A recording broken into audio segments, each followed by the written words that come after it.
Welcome home to St. Anne's. That's an ironic gospel for those. We want you to know that you're welcome to join us at 10 a.m. on Sundays. Please be sure to hit subscribe to receive our sermons. We can't wait to meet you. Lots and lots of Christians like to worry about hell. So our first reaction is that this gospel is about hell, what hell looks like. You'll notice that the language actually is really more, references more Greek and Roman mythology than it does what you and I have been raised up in what hell looks like. Hell is, I'm just going to say it, hell is a myth, okay? It's this thing that has been, pieces of it are grabbed here and there, and so much like heaven, the descriptions of it really kind of take on a mythology of their own. So our first reaction is to think that this gospel is about hell, and therefore we're going to throw it away because it's kind of a weird story, right? I mean, it's a weird story. Let's just go over it again. So we have these two people, somebody who is very, very poor and someone who's very, very wealthy, and they both die. One goes to the good place, one goes to the bad, and the one in the bad place is like, well, remember that guy? He was supposed to do stuff for me because he's kind of a low life. So when we were alive, so maybe you could send him down and he could continue to serve me here in hell too. Yeah, that makes perfect sense, right? So our first reaction is to be like, well, this is a messed up story. So, let's let that one go.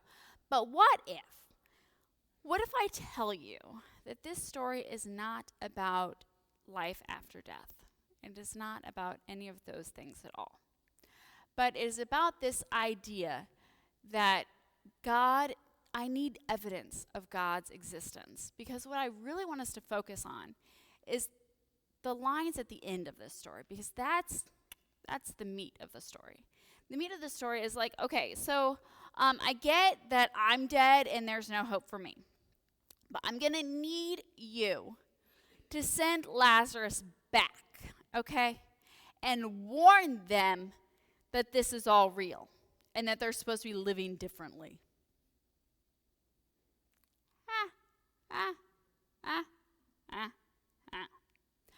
And Jesus is like, here's the funniest story.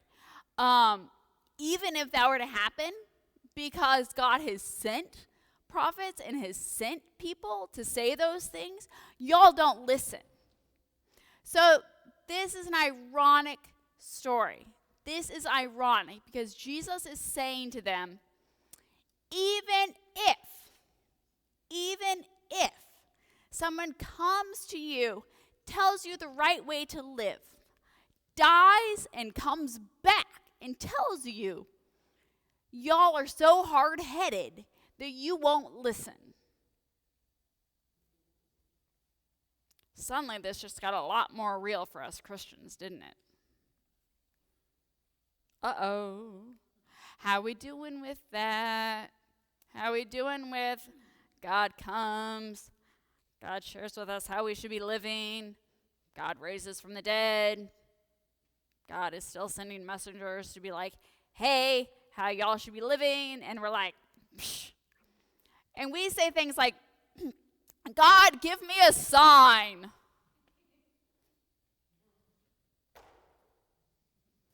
God's like, what are you missing here? But have you ever noticed that our signs are always very self-serving? I would like to give you a great example of self-serving Christianity. There was a lovely man called Constantine. Don't know if you've heard him. He was the Roman emperor, right? The grand unifier of all nations through conquering them. But don't worry about how he did it. Just know that he knew that we needed a great Roman Empire, and Constantine, could give that to us. And miraculously, one day before a battle, where he slaughtered a bunch of people. Miraculously, just before then, he had a vision of a cross, and it said, "In my name, conquer." God, something was like clearly Christianity. Have you ever noticed that the signs always, and God bless him, he won the battle. He slaughtered more people than the other side, and he won. And clearly, God was like, "You should be a Christian, Constantine. This is my sign to you. Go and kill a bunch of people in my name. I'll be there for you."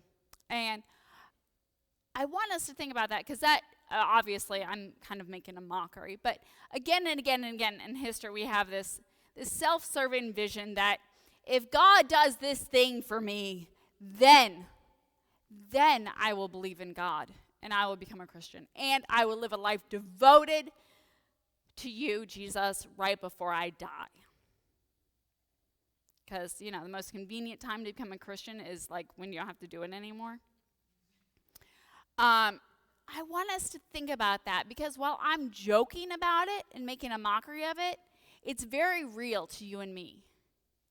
It's a very real temptation to say, if God does this thing, if I receive this particular sign, then I will do the things that you have told me to do the whole dang time.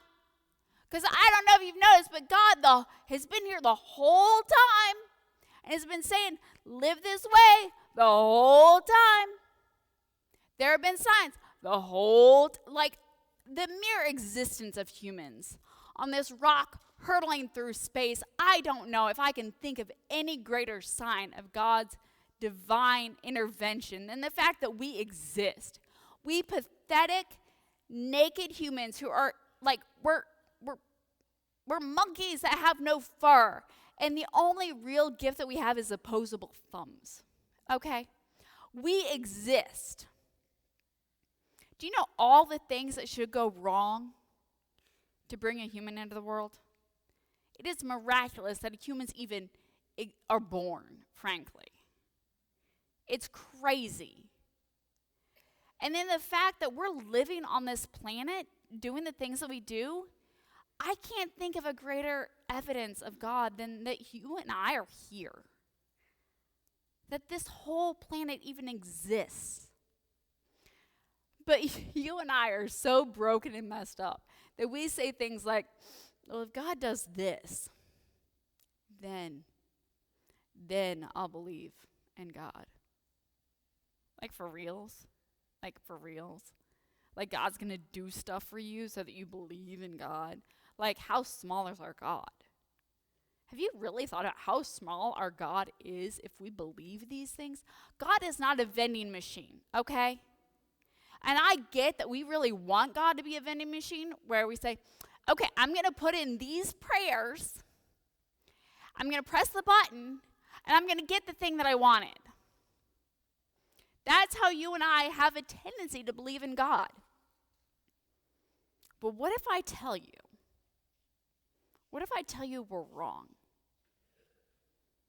What if I tell you that our lives are meant to be committed to God, not based on some sort of favor that God does for us, or some sort of sign that looks just the way we want it to look? You and I are not here to make deals with God. And God, bless everybody. This is my preemptive blessing. God bless you. It works when I say it. You want to sneeze in my presence because I got the magic hands. Magic fingers. These are ones that they bless when you get ordained. So these are the magic ones, just so you know the magic ones. Where was I? Ooh, that happened.